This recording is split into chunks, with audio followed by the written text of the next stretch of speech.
Italian Feasts presents San Gennaro.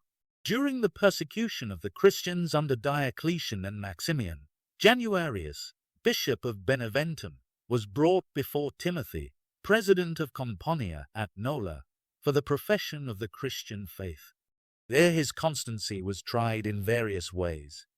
He was cast into a burning furnace, but escaped unhurt, not even his garments or a hair of his head being injured by the flames.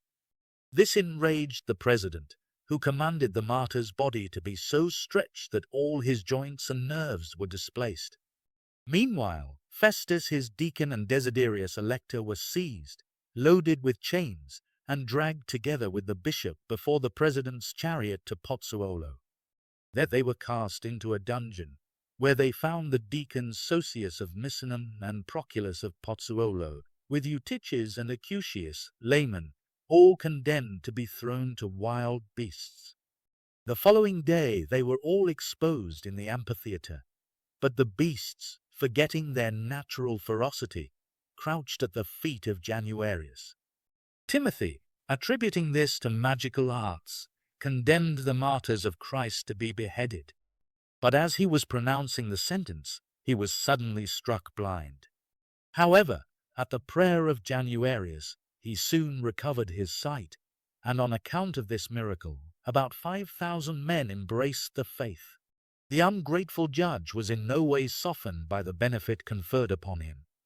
On the contrary, he was enraged by so many conversions, and, fearing the emperor's edicts, he ordered the holy bishop and his companions to be beheaded.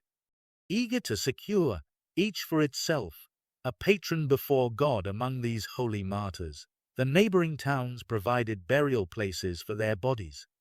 In obedience to a warning from heaven, the Neapolitans took the body of St. Januarius and placed it first at Beneventum, then in the monastery of Monte Vergine, and finally in the principal church at Naples, where it became illustrious for many miracles.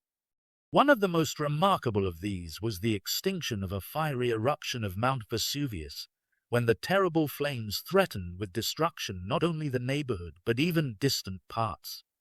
Another remarkable miracle is seen even to the present day, when the martyr's blood, which is preserved congealed in a glass vial, is brought in the presence of his head.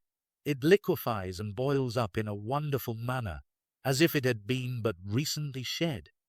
This episode features text from the liturgical year, Time After Pentecost, Volume V by Abbot Garanger, OSB, translated from the French by the Benedictines of Stanbrook.